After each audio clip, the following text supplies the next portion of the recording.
Hello everyone, welcome again on your YouTube channel Taming Physics. Students, आज हम इस chapter के लास्ट टॉपिक को पढ़ने जा रहे हैं और वो टॉपिक है magnetic hysteresis. Basically magnetic hysteresis क्या है और इसको कैसे स्टडी किया जाए और इसके कुछ एक एप्लीकेशन से बेटा परमानेंट मैग्नेट और इलेक्ट्रोमैग्नेट। इसको पढ़ने के पहले हमको ये समझना होगा कि पास्ट में यानी ओल्ड डेज में मैग्नेट बनाए कैसे जाते थे। तो मैग्नेट बनाने का एक बड़ा सिंपल रूल है जो कि उन डेज में होता था। किसी भी आयरन रॉड को अगर नॉर्थ साउथ डायरेक्शन में अर्थ के अंदर जमीन के अंदर दबा दिया जाए 4-6 महीने के लिए, 1 साल के लिए, 2 साल के लिए, तो ये धीरे धीरे मैग्नेटाइज हो जाता था, यानी ये एक मैग्नेट बन जाता था। लेकिन इसका मैग्नेटाइजेशन बड़ा वीक होता था, यानी ये बहुत ही वीक मैग्नेट बनता था। वैसे तो नेचुरल मैग्नेट भी मिलते थे, लोडस्टोन, और उनको शेप एंड साइज दिया जा सकता था, वहां से भी हम मैग्नेट बना सकते थे। लेकिन आर्टिफिशियली ह्यूमन बीइंग ने जो मैग्नेट बनाना सीखा, सबसे पहले ये तरीका था किसी भी आयरन रॉड को नॉर्थ साउथ डायरेक्शन में जमीन के अंदर दबा दिया जाए लॉन्ग टाइम पीरियड के लिए, तो वो मैग्नेटाइज हो जाता था। अब ये बड़ा लार्ज टाइम पीरियड था, तो कम टाइम में कैसे मैग्नेट बनाया जाए, फिर आगे चल के जो ह्यूमन बीइंग ने सीखा वो ये सीखा कि किसी भी मेटल रॉड को, मेटल रॉड मतलब आयरन रॉड, किसी भी आयरन रॉड को रेड हॉट कर दिया जाए, यानी उसको गर्म करके जब एकदम लाल हो जाए तब नॉर्थ साउथ डायरेक्शन में रख के उसको हैमरिंग किया जाए, फिर गर्म करो, फिर हैमरिंग करो, फिर गर्म करो, फिर हैमरिंग करो। हैमरिंग करते करते वो कूल भी होता रहता था, तो धीरे धीरे वो मैग्नेटाइज हो जाता था, यानी एक मैग्नेट बन जाता था। अब जो थर्ड मेथड है, जो मॉडर्न मेथड है, यानी आज के तारीख में कैसे हम मैग्नेट बनाते हैं, उनको हम डिस्कस करेंगे और उसी के साथ इस चीज को हिस्टेरिसिस लूप और मैग्नेटिक हिस्टेरिसिस को स्टडी करेंगे। तो मॉडर्न टाइम में मैग्नेट बनाने के लिए हम क्या करते हैं बेटा, एक सोलेनॉइड लेते हैं। ये हो गया हमारा सोलेनॉइड।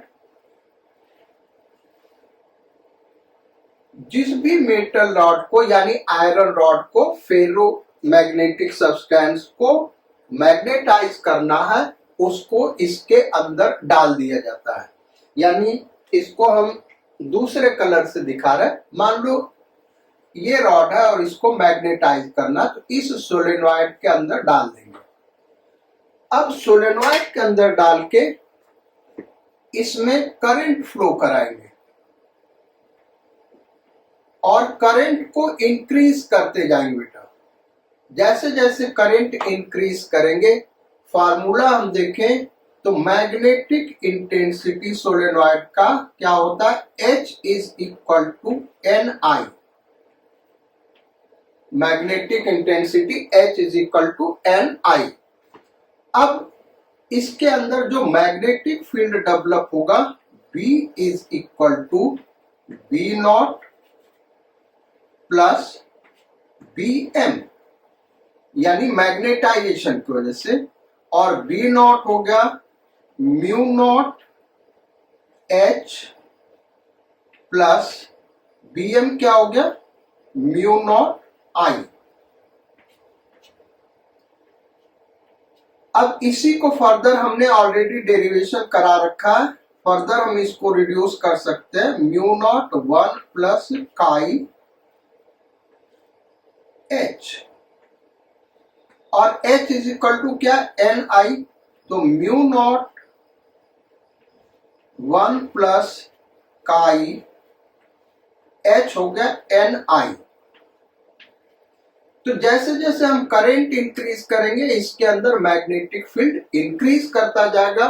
फिर जब हम करंट जीरो कर देंगे तब भी ये मैग्नेटाइज्ड रहेगा। क्यों मैग्नेटाइज्ड रहेगा वो वहां से हम डिस्कस करेंगे। पहले तो हम केवल ये डिस्कस कर रहे हैं कि कैसे हम मैग्नेटाइज करते हैं मॉडर्न टाइम में। अब इस ग्राफ को हम समझते हैं बेटा। देखो जीरो ओ से लेके ए तक हमने क्या किया है, ओ पे देखो करंट जीरो होगा और करंट जीरो होगा तो H का वैल्यू क्या होगा भाई, जीरो होगा और H का वैल्यू जीरो होगा तो जो B डेवलप होगा उस आयरन रॉड के अंदर वो जीरो होगा, यानी ओरिजिन से ग्राफ स्टार्ट हो रहा है। अब जैसे जैसे करंट को हम इंक्रीज करेंगे, हमने क्या किया, करंट को इंक्रीज करना स्टार्ट किया। करंट को इंक्रीज करेंगे तो मैग्नेटिक इंटेंसिटी इंक्रीज करेगी।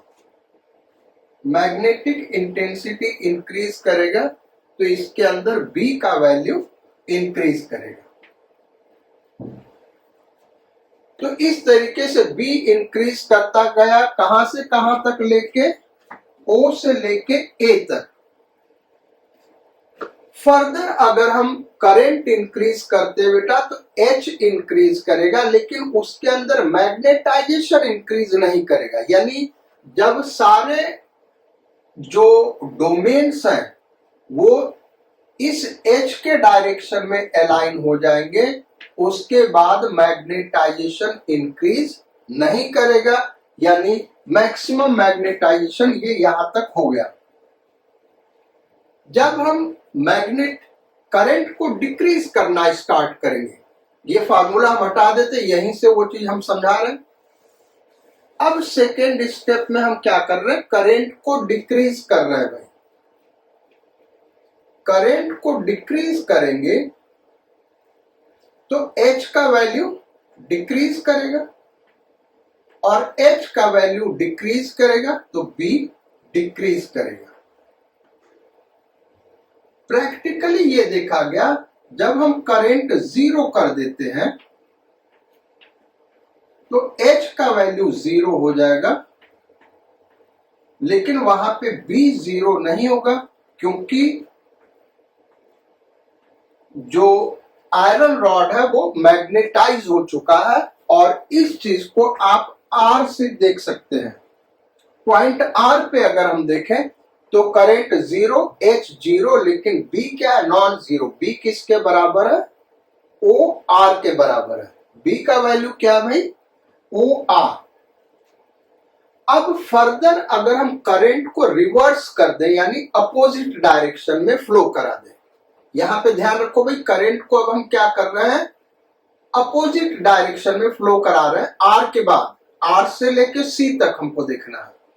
तो करंट को जब अपोजिट डायरेक्शन में फ्लो कराएंगे, यानी अब करंट को हम ऐसे फ्लो करा रहे हैं और करंट को इंक्रीज करना स्टार्ट कर दे, तो करंट को अपोजिट डायरेक्शन में फ्लो करा के आप इंक्रीज करना शुरू करेंगे बेटा। तो अब जो करंट इस तरीके से फ्लो कर रहा, तो अब H का डायरेक्शन क्या हो गया, H का डायरेक्शन चेंज कर जाएगा। अब H का डायरेक्शन क्या हो जाएगा, ये हो जाएगा। और H जब इस डायरेक्शन में होगा तो इस मैग्नेट को डीमैग्नेटाइज करना शुरू करेगा, क्योंकि ये तो इस डायरेक्शन में मैग्नेटाइज हुआ रखा है। ये किस डायरेक्शन में मैग्नेटाइज हुआ रखा बेटे, इस डायरेक्शन में मैग्नेटाइज, टुवर्ड्स राइट। तो H जैसे जैसे हम बढ़ाते जाएंगे, करंट को बढ़ा रहे हैं आगे और करंट को इंक्रीज कर रहे हैं, तो H अपोजिट डायरेक्शन में इंक्रीज करेगा और B का वैल्यू डिक्रीज करने लगेगा। और पॉइंट C पे जाके जो मैग्नेटिक इंटेंसिटी हमने लगाया है, पूरा का पूरा मैग्नेट डीमैग्नेटाइज हो जाएगा। यहाँ पे मैग्नेट क्या होगा भाई, डीमैग्नेटाइज हो जाएगा पॉइंट C पे, और वहां पे H अपोजिट डायरेक्शन है, फिर डीमैग्नेटाइज हो गया पूरा का पूरा आयरन रॉड। फर्दर अगर हम करंट को इंक्रीज करेंगे, ये डिक्रीज कर दा गया, फर्दर अगर हम करंट को इंक्रीज करेंगे तो अब क्या होगा, H इंक्रीज करेगा और जो मैग्नेट डीमैग्नेटाइज हो गया था वो अपोजिट डायरेक्शन में मैग्नेटाइज होना स्टार्ट हो जाएगा और अपोजिट डायरेक्शन में मैग्नेटाइज होके मैक्सिमम वैल्यू यहां तक इंक्रीज करेगा। फिर हम करंट को अगर डिक्रीज कराना शुरू करें तो H डिक्रीज करता जाएगा, H डिक्रीज करते करते करते करते H यहाँ पे 0 हो गया, लेकिन अब ये अपोजिट डायरेक्शन में मैग्नेटाइज हो चुका है। करंट डिक्रीज करने पर भी अपोजिट डायरेक्शन में मैग्नेटाइज हो गया, यानी B 0 नहीं होगा और वो परमानेंट मैग्नेट बन गया। अब हम अगर डीमैग्नेटाइज करना चाहते तो फिर अपोजिट डायरेक्शन में करंट बढ़ाएंगे, H इंक्रीज करता जाएगा और यहाँ पे आके मैग्नेट डीमैग्नेटाइज हो गया। फर्दर हम करंट को इंक्रीज करेंगे तो H इंक्रीज करता जाएगा और इंक्रीज करते करते यहाँ पे एक कंप्लीट साइकिल हो गया। यानी ये जो हमने एक कंप्लीट साइकिल दिखाया वो क्या है भाई, फेरोमैग्नेटिक सब्सटेंस का मैग्नेटाइजेशन और डीमैग्नेटाइजेशन जब हम करेंगे तो ये एक टाइप का क्लोज्ड लूप हमको मिलता है। इस लूप को हम हिस्टेरिसिस लूप कहते हैं। हिस्टेरिसिस लूप कहने का रीजन क्या है, हिस्टेरिसिस मीन्स कोई भी ऐसी प्रॉपर्टी जो पास्ट हिस्ट्री पे डिपेंड करती है तो ऐसे प्रॉपर्टी को हम हिस्टेरिसिस कहते हैं। अब यहां पे देखें तो फेरोमैग्नेटिक सब्सटेंस का जो B है बेटा वो H के लिए यूनिक नहीं है। देखो ये एक लाइन हम ड्रॉ करके दिखाते हैं।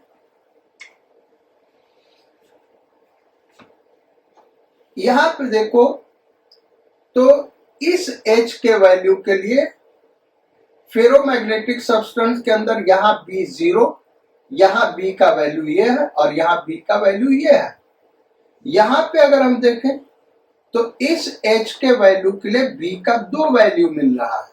ये हिस्टेरिसिस के वजह से हो रहा है क्योंकि B का वैल्यू H के उस मोमेंट के वैल्यू पर नहीं डिपेंड करेगा बल्कि उसके प्रीवियस हिस्ट्री पे भी डिपेंड करेगा कि वो ऑलरेडी मैग्नेटाइज किया गया है या नहीं किया गया है। फेरोमैग्नेटिक सब्सटेंस के इसी प्रॉपर्टी को हम हिस्टेरिसिस कहते हैं और ये जो लूप बनता है इसको हिस्टेरिसिस लूप कहते हैं। हिस्टेरिसिस केवल फेरोमैग्नेटिक सब्सटेंस शो करता है, डायमैग्नेटिक सब्सटेंस या पैरामैग्नेटिक सब्सटेंस हिस्टेरिसिस नहीं शो करता बेटा। उसको मैग्नेटाइज करोगे मैग्नेटाइज हो जाएगा, फिर जैसे जैसे करंट 0 करोगे H 0 होगा तो वो B का वैल्यू क्या हो जाएगा, उसके अंदर 0 हो जाएगा। लेकिन यहाँ पे 0 नहीं हो रहा है, ये परमानेंट मैग्नेटिज्म अक्वायर कर ले रहा है। हिस्टेरिसिस को एक और तरीके से हम समझ सकते हैं। हिस्टेरिसिस का मीनिंग होता है टू लैग बिहाइंड, यानी पीछे रहना। यहाँ पे जो B का वैल्यू हम देखें तो B H से पीछे है, B लैग कर रहा है। यहाँ पर देखो H का ये वैल्यू मैक्सिमम, B भी मैक्सिमम। जैसे जैसे हम आगे बढ़ रहे हैं H 0 हो गया लेकिन B अभी 0 नहीं हुआ। फिर जब H निगेटिव हुआ तब जाके B 0 हुआ है। तो B क्या है, लैग कर रहा है, इसलिए हम इसको हिस्टेरिसिस कहते हैं। हिस्टेरिसिस लूप के अंदर ये इंपॉर्टेंट पॉइंट्स है बेटा जिसको हमको समझना है और फिर उसी के एप्लीकेशन पे ये चीजें हमको समझनी है। अब इसमें डेफिनेशंस जो आपको समझने जो एग्जाम के लिए इंपॉर्टेंट है वो लिखा हुआ है। पहला पॉइंट है एज द बी यानी magnetic field for given H depends on previous history of magnetization so the property is known as hysteresis. Hysteresis का मीनिंग लिखा है टू लैग बिहाइंड। हिस्टेरिसिस क्या बेटा, जो बी का वैल्यू है वो एच के प्रीवियस एच के लिए यूनिक नहीं है, बल्कि प्रीवियस हिस्ट्री पे डिपेंड किया कर रहा है कि वो ऑलरेडी मैग्नेटाइज है या नहीं है। इसी प्रॉपर्टी को हम क्या कहते हैं, हिस्टेरिसिस। अब वाई एक्सिस पे बी है, इस बी को हटा के हम आई भी लिख सकते हैं, आई के लिए ग्राफ ड्रॉ कर सकते हैं। आई मतलब मैग्नेटाइजेशन। तो जो वाई एक्सिस पे बी का वैल्यू बेटा ओ आर और ओ आर डैश, इसको हम रिटेनिटिविटी या रेमेनेंस कहते हैं। ओ आर और ओ आर डैश आइडेंटिकल होगा और इस वैल्यू को हम क्या कहते हैं, रिटेनिटिविटी या रेमेनेंस। तो रिटेनिटिविटी क्या हुआ, जब हम H के वैल्यू को यानी मैग्नेटिक इंटेंसिटी को 0 कर देते हैं तो फेरोमैग्नेटिक सब्सटेंस जितना मैग्नेटिज्म अक्वायर कर लेता है, यानी वो 0 नहीं होता, वो परमानेंट मैग्नेट बन जाता है। उसी वैल्यू को हम क्या कहते हैं, रिटेनिटिविटी या रेमेनेंस। फिर एक्स एक्सिस पे यानी H एक्सिस पे देखो तो जो OC और OC डैश है, इसको हम कोअर्सिविटी कहते हैं। कोअर्सिविटी कैसे डिफाइन करेंगे, minimum value of magnetic intensity. क्या भाई, minimum value of magnetic intensity to demagnetize a ferromagnetic substance is known as coercivity. ये डेफिनेशन से लिख लेना बेटा। कोअर्सिविटी क्या है, minimum value of H required to demagnetize a ferromagnetic substance या a magnet is known as coercivity. तो H का ये वैल्यू रिक्वायर्ड है इसको डीमैग्नेटाइज करने के लिए। भाई यहाँ पे तो ये इतना मैग्नेटाइज हो रखा ना, ऑलरेडी मैग्नेटाइज है। अब डीमैग्नेटाइज करना, तो जब H का ये वैल्यू हम लगा देंगे तो B क्या हो गया, 0 हो गया, यानी डीमैग्नेटाइज हो गया। तो इसी को हम क्या कहते हैं, कोअर्सिविटी। एक और इंपॉर्टेंट पॉइंट है बेटा, एरिया ऑफ BH लूप। ये जो BH लूप है इसका एरिया डायरेक्टली प्रोपोर्शनल होता है हीट जेनरेटेड पर यूनिट वॉल्यूम पर साइकिल। यानी जब हम किसी मैग्नेटिक सब्सटेंस को बार बार मैग्नेटाइज और डीमैग्नेटाइज करते हैं तो उसमें हीट प्रोड्यूस होता है, और वो जो हीट प्रोड्यूस होता है बेटा वो किसके डायरेक्टली प्रोपोर्शनल है, area of the loop. Heat produced per unit volume per cycle is proportional to the area of BH graph.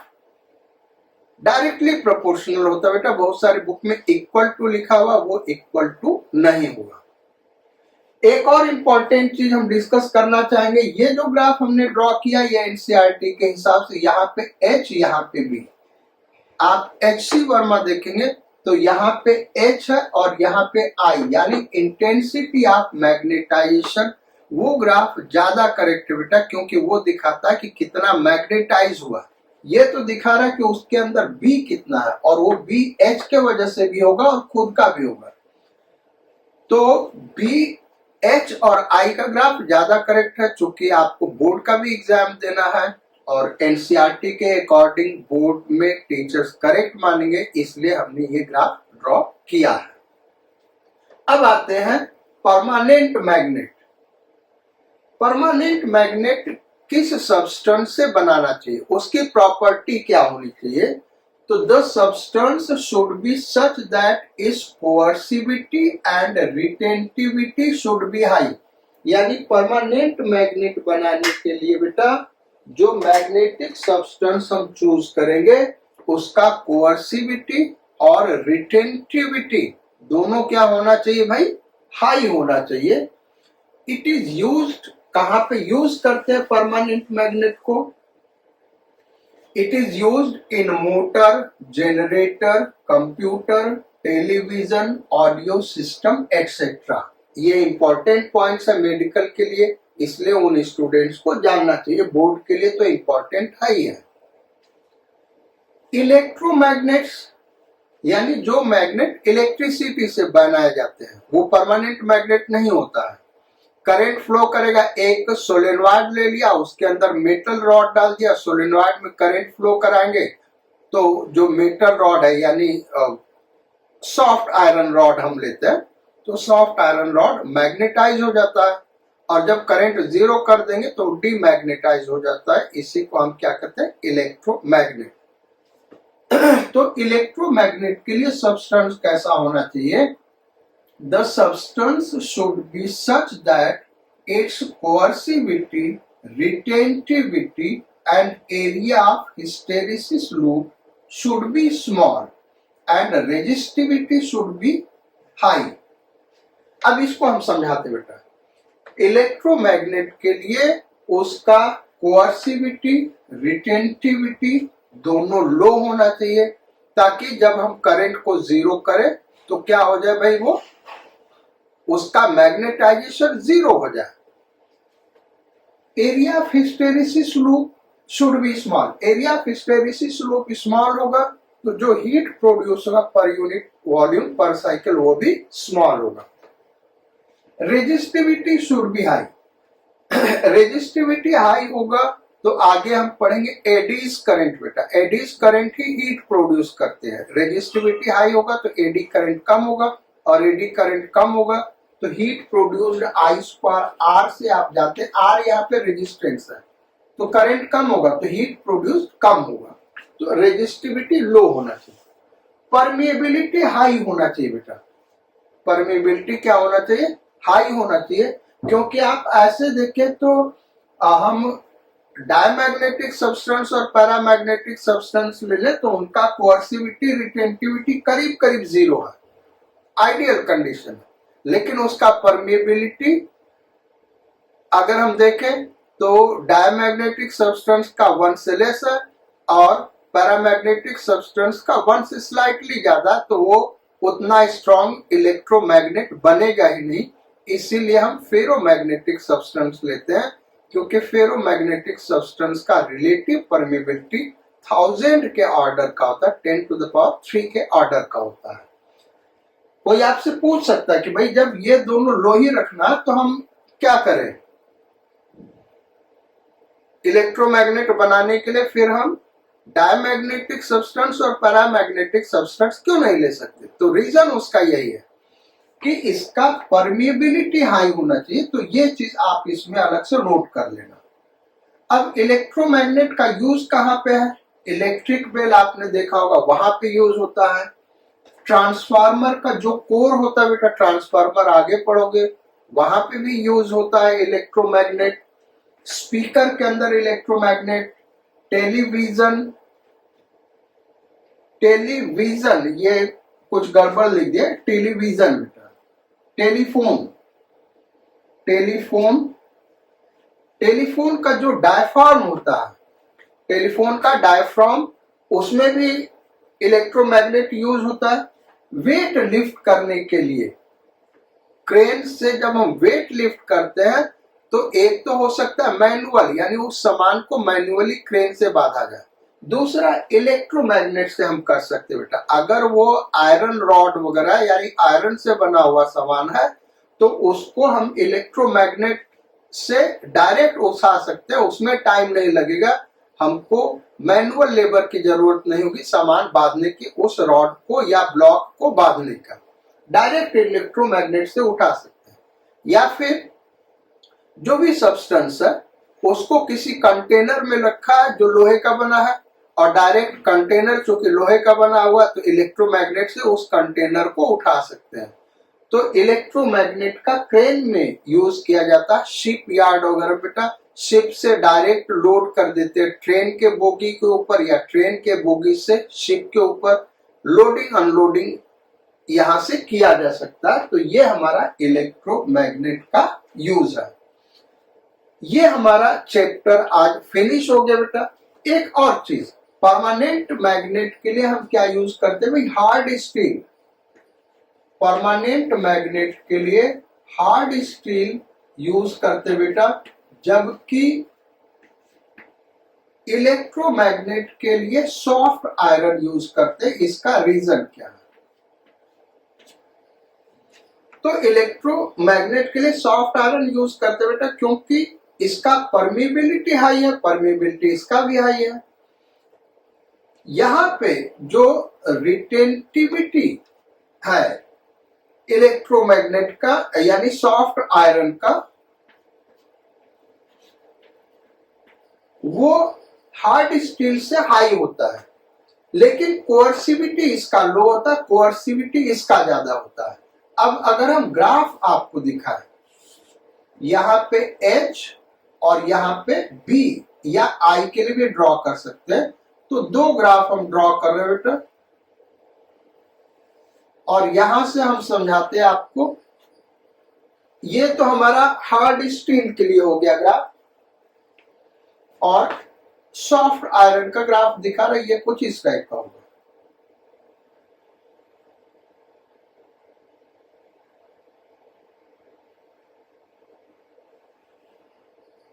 ये हो गया बेटा सॉफ्ट आयरन के लिए,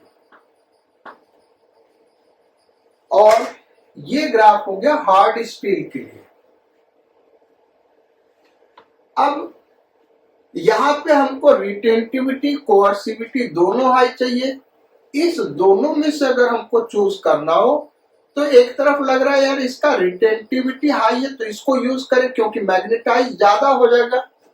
भाई हम H को हटा देंगे, मैग्नेटिक फील्ड हटा देंगे जिससे मैग्नेटाइज कर रहे हैं, तब भी इसका रिटेंटिविटी ज्यादा, तो ये मैग्नेटाइज ज्यादा होगा।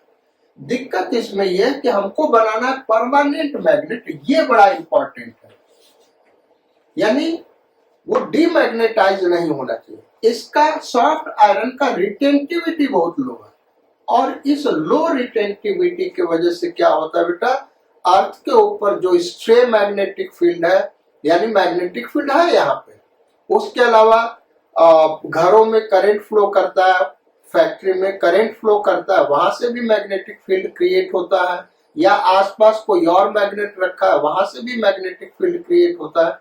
तो ये जो स्ट्रे मैग्नेटिक फील्ड है बेटा, इसको डीमैग्नेटाइज आसानी से कर देगा सॉफ्ट आयरन को, इसलिए सॉफ्ट आयरन को परमानेंट मैग्नेट के लिए यूज नहीं करते, हार्ड स्टील को यूज करते। भले ही इसका रिटेंटिविटी कम है लेकिन कोअर्सिविटी ज्यादा है, तो ये एक्सटर्नल मैग्नेटिक फील्ड को ज्यादा बियर कर लेगा और डीमैग्नेटाइज नहीं होगा। ये रीजन है हार्ड स्टील चूज करने का परमानेंट मैग्नेट के लिए।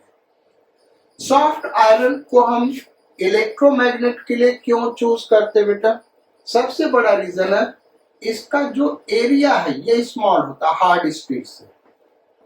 अगर हमको यही दो चॉइस है तब की हम बात कर रहे हैं बेटा, क्योंकि अब जो मटेरियल जो अलॉयज हम यूज कर रहे हैं परमानेंट मैग्नेट के लिए हार्ड स्टील नहीं यूज कर सकते हैं, करते बहुत सारे अलॉयज है, और इलेक्ट्रोमैग्नेट के लिए भी बहुत सारे अलॉयज है जो सॉफ्ट आयरन से ज्यादा अच्छे हैं।